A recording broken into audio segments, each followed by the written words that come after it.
Okay.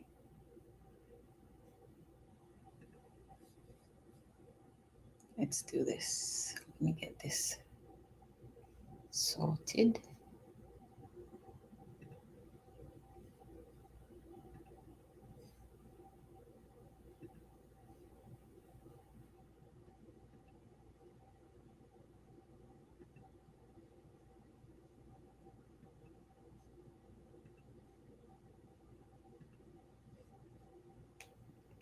Day 5.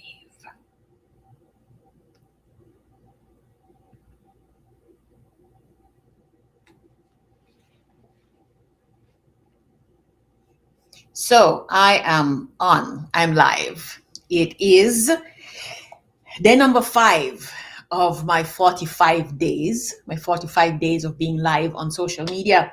5 down, 40 more to go. And I'm on just for 15, 20 minutes each time. So I'd said that I wouldn't wait for people to come on, because in any case, it's being posted. They're all posted on all the social media afterwards. So people can log in and check them out, at their own convenience. So, but what I will do, what I had said I would do, is that with every episode, I will give an indication of what the time the next day would be. And let me just, for those of you who haven't been on before, good afternoon, everyone. Did I say that? Good morning, good day, good afternoon, good evening to everyone. For those of you who weren't on before, I'm not doing it at a specific time, because the idea is that we reach women and men wherever they are around the world in different time zones. And so I want that people in different time zones be able to catch it live at some point. And so what I will do, like I said, is I'll make sure that every day I say more or less what time the next day I'll go live, so people can come on. So anyway, thank you, those of you who are here and those of you who are listening, are watching this afterwards. Let me just complete what we started yesterday. Remember, I sent invitations to women. My challenge was to just do this and do it and get it over and done with. Just go out there, do this, Shirley. And I took the dare. And so here we are. And in a short space of time, what I had to do was find all of the women that in any circle of mine. So I literally got out my phone book, got out my college book, everything. And I'm just sending invitations. I still am sending invitations to all of the women with whom I've had any kind of connection over my lifetime, basically. Because what I told Kathy, one of my trainers, is that I'd said this some months ago. I want to find 1,000 women. I want to begin with 1,000 women. And she said, of course, you can do that.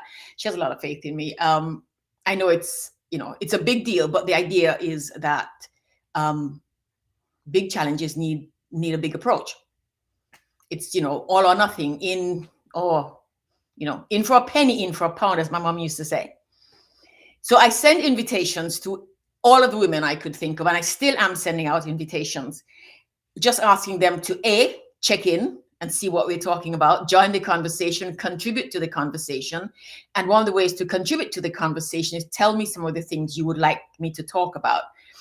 Because studies over and over again indicate that among the things that are most important to women are community, connection, and communication with women generally, but particularly with women. And I know every time we have these conversations, we hear, but the fact of the matter is that women's situations, women's the life. Some years ago, I went to a Girl Scouts training that was called "A Girl's World is Different." The fact of the matter is, women's world is different, and of course, men's world is different. But the difference is that men created, organized, designed the world in which we live, and they didn't always. In some instances, didn't at all. In some instances, still do not consider women's particular desires, needs, ambitions, possibilities, capabilities. And so women are not really allowed to express and contribute. And that's what bothers me most, that the world is being denied the contributions of women. If you look into history, you will see all the contributions women have made, and yet we continue to not allow them.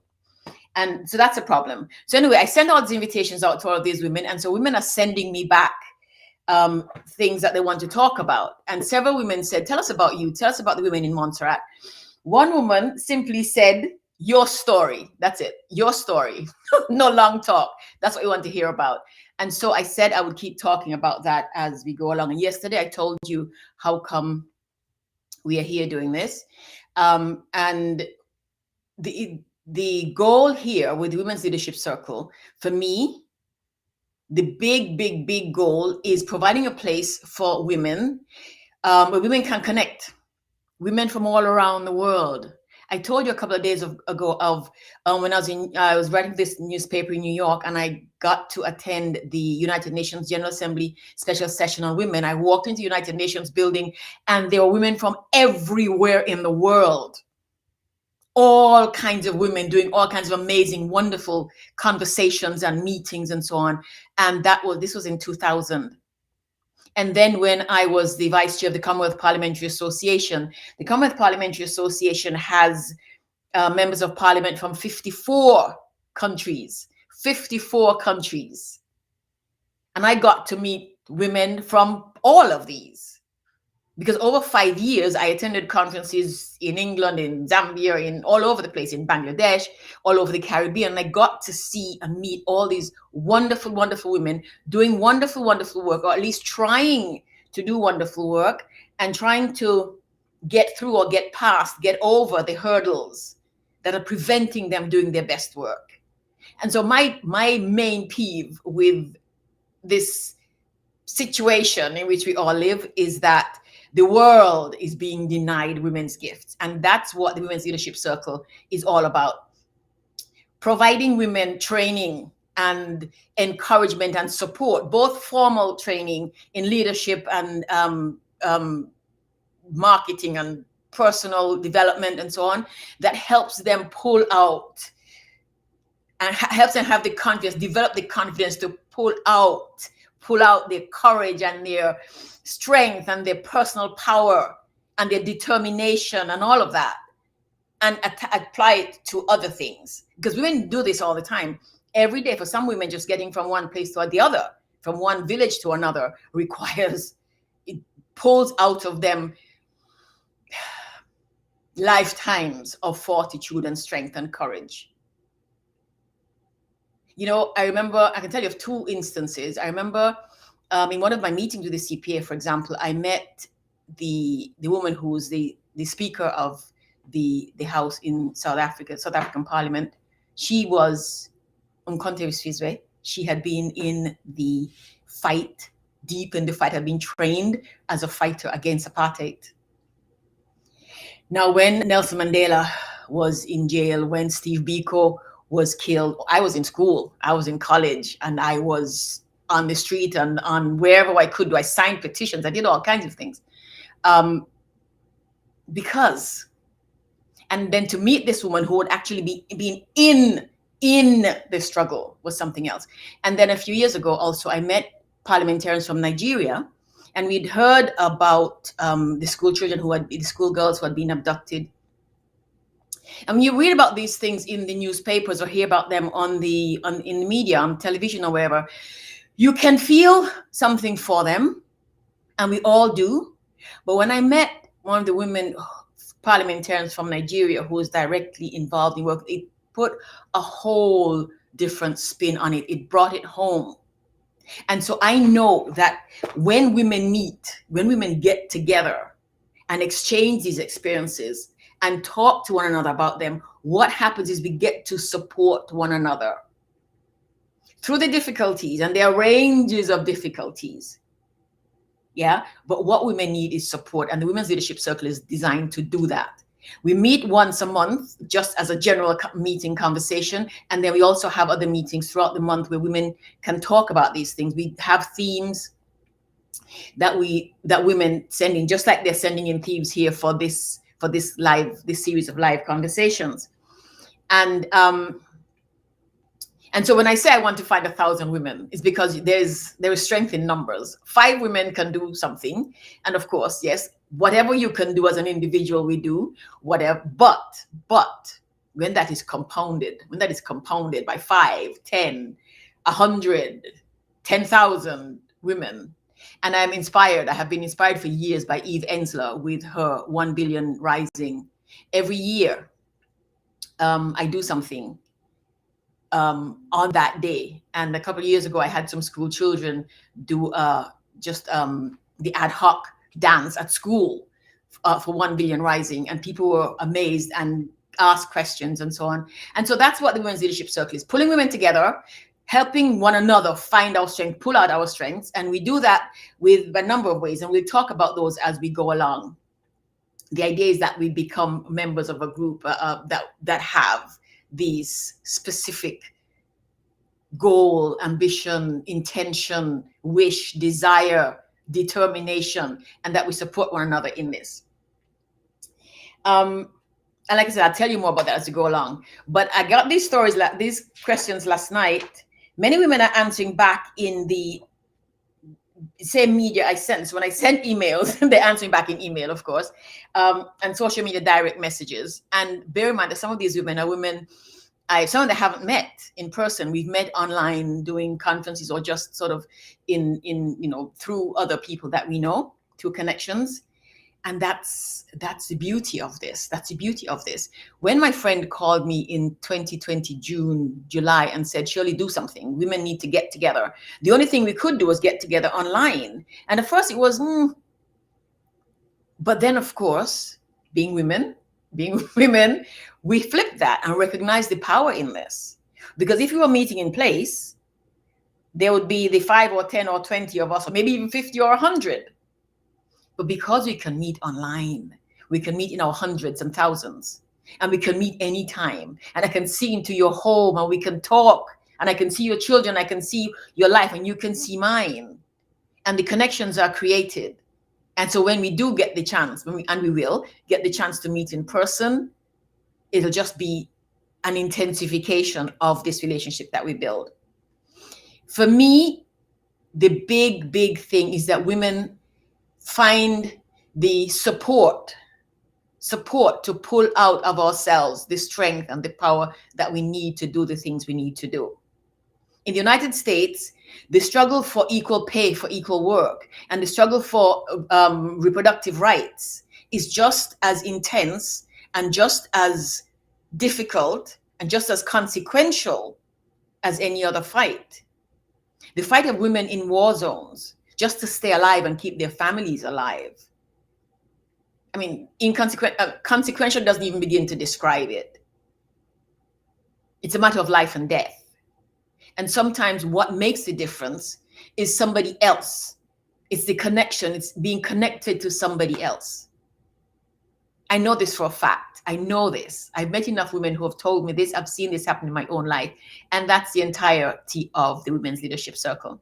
So when my friends said, you got to do this thing, that's why I came out here to do. So find this 1,000, 10,000, 100,000, 1 million women who are willing to get together and create this being that will have us all interconnected. The other organizations doing that. One of the things about many of the women's organizations that I find somewhat challenging is that we are living in a world that works within strictures and structures created by men, created not for women.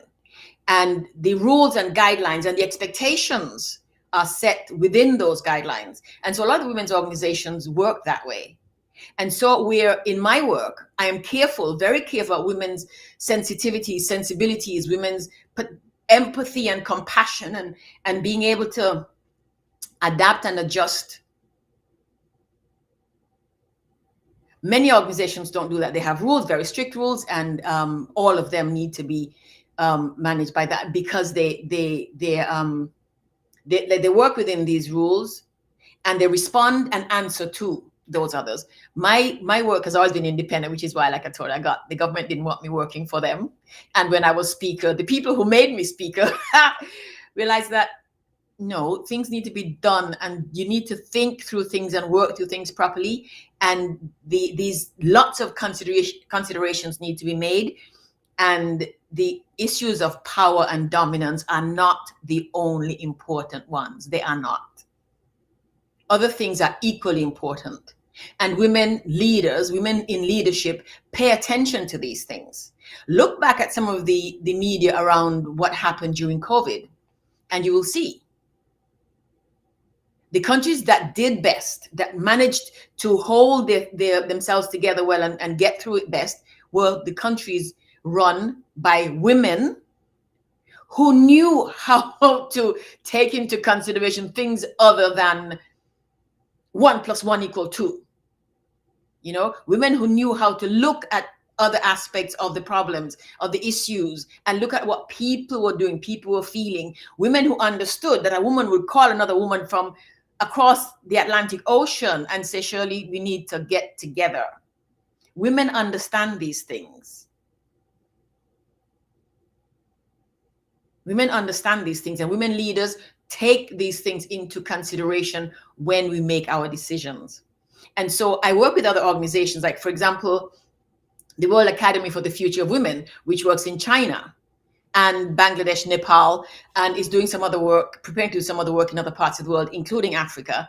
And our goal there is to pull out, to create bold and daring leaders who will stand up and do the things that need to be done, and who will support the women and pull up the women and walk behind and walk beside the women who are doing the work.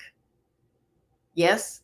Because this work benefits us all. Every time I speak, I get invited from time to time to speak to groups of men. And my question always is, do you understand or do you not understand how much more full and rich men's lives would be if they allowed, they didn't have any objections, any resistance, religious or otherwise, to women developing their brains, their capacities, their intellect? Consider the conversations you could have with your wife, your daughter, your sister, your mom. Think about that. And men say, but we live in this world where, you know, you recognize it, but, and so that's part of why I work.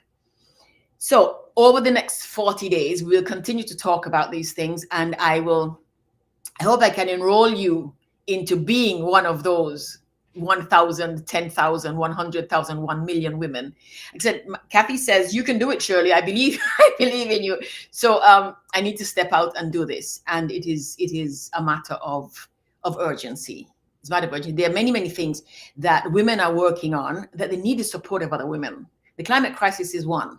The climate crisis is one. Wars are another. Peacekeeping, peacemaking. We want to all live in peace. We want to all be safe. And the thing is, again, men need to understand that unless your women, the women, all women are safe, you're not safe either. Because we really are all in this together. It's not either or. That's something I keep saying to men and women. This is not either or. We don't want to destroy, we want to enhance. We want to enhance our relationships, our families, our communities, our world. That's the entire premise of this. And so it's literally like on a ship, all hands on deck, including women's hands. We can do stuff. We are competent, capable, intelligent, strong. We have all of those things. We are multifaceted, multi-talented, and we can express ourselves. We can speak, we communicate in ways that men don't. And we reach into places that men don't and don't even want to. Okay? So that's it for today. That's it for today. I want to leave this with you. Consider being one of the 1,000 women.